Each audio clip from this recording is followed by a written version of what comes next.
नमस्कार, मेरा नाम है चंद्रमणि शुक्ला और आप देख रहे हैं द लीडर हिंदी।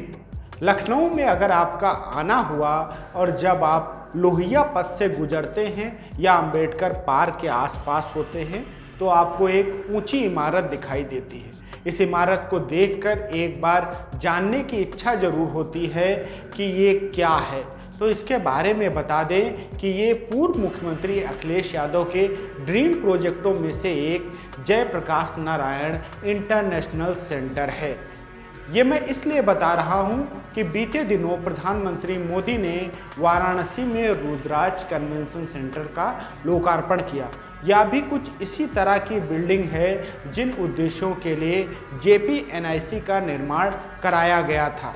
अब सबसे अहम बात यह है कि रुद्राज कन्वेंशन सेंटर का निर्माण जुलाई 2018 में शुरू हुआ और मार्च 2021 में पूरा हो गया, लेकिन JPNIC का निर्माण कार्य 2013 में शुरू हुआ, लेकिन अभी भी इसका निर्माण कार्य पूरा नहीं हो सका है। हालांकि JPNIC का विस्तार रुद्राज कन्वेंशन सेंटर से कई गुना अधिक है, लेकिन तुलना मोटे तौर पर की जा सकती है।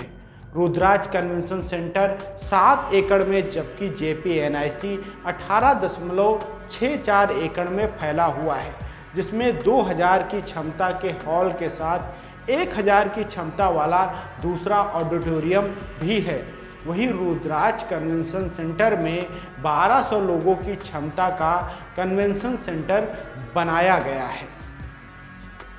यूँ तो दोनों अलग अलग प्रोजेक्ट हैं, पर इसकी तुलना हम इसलिए भी कर रहे हैं कि आपको पता चल सके कि हमारी सरकारें किस तरह से काम करती हैं और राजनीतिक द्वेष के चलते जनता का पैसा बर्बाद होता है। कैसे लखनऊ में सपा सरकार में बनी इमारत खंडहर में तब्दील हो रही है और बनारस में खुद की सरकार का प्रोजेक्ट कैसे रोचक तरीके से पूरा होता है। इसमें एक बात और भी है कि रुद्राज कन्वेंशन सेंटर का निर्माण जापान की oriental consultant global architect firm ने कराया और PWD इसमें सहयोगी संस्था थी। तो JPNIC का निर्माण दिल्ली की एक फर्म करा रही थी और इसकी कार्यदायी संस्था लखनऊ विकास प्राधिकरण है। यही कारण था कि अधिकारियों की मनमानी और भ्रष्टाचार के चलते काम समय से पूरा नहीं हो सका और अब ये बर्बादी की कगार पर है। रुद्राज कन्वेंशन सेंटर का निर्माण जहां 186 करोड़ में हो गया, तो JPNIC के निर्माण की लागत 865 करोड़ बताई जाती है, जिसमें 813 करोड़ खर्च हो चुके हैं और अब भी ये इमारत एक ढांचे से ज़्यादा कुछ नहीं है। अब ये सोचने पर मजबूर जरूर करता है कि अगर सरकारें राजनीतिक दल से ऊपर उठकर काम करती तो लखनऊ में भी एक बेहतरीन अंतर्राष्ट्रीय कन्वेंशन सेंटर होता।